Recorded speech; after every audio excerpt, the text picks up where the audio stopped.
খবর অনুযায়ী খুব ছোট, কিন্তু আবার অনেক বড়।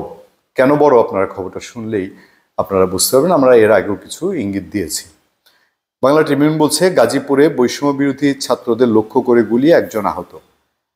এক জায়গায় গুলি হয়েছে, তো অত বড় কোনো খবর না, তাই না?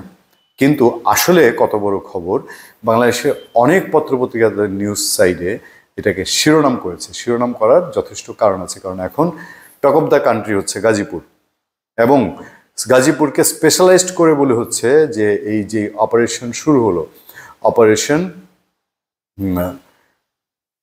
শয়তান মারা কর্মসূচি, যেটা সেই অপারেশন ইভিল হান্ট, সেই ইভিল হান্টের মূল টার্গেটটা প্রথমত গাজীপুরে, তাই না?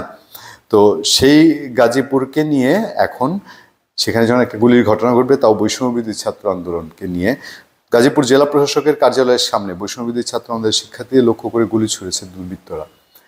জেলা প্রশাসকের কার্যালয়ের সামনে, যেখানে পুলিশের ঊর্ধ্বতন কর্মকর্তারা ক্ষমা চেয়েছেন এবং পুলিশের ওসিকে সাসপেন্ড করা হয়েছে, ঠিক ওই জায়গাটিতেই শনিবার সন্ধ্যা 6:30টার দিকে শহরের জোরপুকুর পাড়ের দিক থেকে মোটরসাইকেলে আসা দুর্বৃত্তরা জেলা প্রশাসকের কার্যালয়ের সামনে শিক্ষার্থীদের লক্ষ্য করে গুলি করে পালিয়ে যায়। জিনিসটা চারদিকে একটা বড় রকম অপারেশন ইভিল হান্ট শুরু হয়ে গেছে। তারপর গাজীপুর নিয়ে সমস্ত নিরাপত্তা প্রতিষ্ঠান তারা তৎপর। এই সময়ে এই ধরনের কর্মকাণ্ড নিশ্চিতভাবেই সবাইকে চিন্তিত করবে।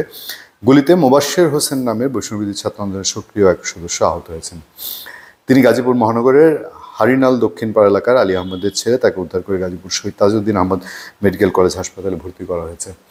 নিশ্চয়ই যে কোনো ধরনের এই ধরনের সহিংসতা এটা খুবই সাংঘাতিক, এবং প্রাথমিক পর্যায়ে নিশ্চয়ই এটা আওয়ামী লীগ এবং ছাত্রলীগের দিকেই অভিযোগের তীরটা থাকবে। যেই করুক, এরকম প্রশাসনকে চ্যালেঞ্জ করে, আইনশৃঙ্খলা বাহিনীকে চ্যালেঞ্জ করে এই ধরনের ঘটনা, গাজীপুরে আফম মোজাম্মেল হকের বাড়িতে যে ঘটনা ঘটেছে তাদেরকে ধরা, পাশাপাশি এই মোটরসাইকেলের যারা ছিল তাদেরকে ধরাটা কতটা জরুরি সবাই নিশ্চয়ই বুঝতে পারছেন, কারণ এর ভেতর থেকে অনেক সত্য বের হয়ে আসতে পারে। প্রত্যক্ষদর্শীরা বলছেন, শুক্রবার রাতের হামলার ঘটনায় বিচারের দাবিতে শনিবার শহরে রাজবাড়ী সড়কে অবস্থান শিক্ষার্থীরা বিকাল 4:30টার দিকে মহানগর পুলিশের কমিশনার নাজমুল করিম খান শিক্ষার্থীদের বিচার নিশ্চিত ও জড়িতদের দ্রুত গ্রেফতারের আশ্বাস দিলে 5টার দিকে শিক্ষার্থীরা কর্মসূচি প্রত্যাহার করে নেন। দেখেন, শিক্ষার্থীরা এগুলো প্রত্যাহার করে নিয়েছে, তারপরও এই অনাকাঙ্ক্ষিত ঘটনাটি ঘটেছে। এ সময় শিক্ষার্থীর একটি অংশ জেলা আওয়ামী লীগ কার্যালয় ভাঙচুর করেন এবং মুক্তিযোদ্ধা কমপ্লেক্সের সামনে বঙ্গবন্ধু শেখ মুজিবুর রহমানের ভাস্কর্য ভাঙচুর করেন। দুটি আপত্তিকর। প্রথমটা তো ভয়ঙ্কর আপত্তিকর, আর যেখানে প্রধান উপদেষ্টা নিজে আহ্বান জানিয়েছেন, তারপর আবার এই ভাঙচুর কেন? যাই হোক, আমরা নজর দিতে চাই যে দেশের আইন শৃঙ্খলা পরিস্থিতি, মানুষ খুবই উদ্বেগ উৎকণ্ঠার সঙ্গে আশা করছে যে আইন শৃঙ্খলা পরিস্থিতি দ্রুত নিয়ন্ত্রণে আসুক। কে কি কতটা অপরাধীদের বিরুদ্ধে যেই অভিযানের কথা বলা হচ্ছে, সেটা অপরাধী বিরুদ্ধে যথেষ্ট কার্যকর হোক, সেটাই সবাই প্রত্যাশা।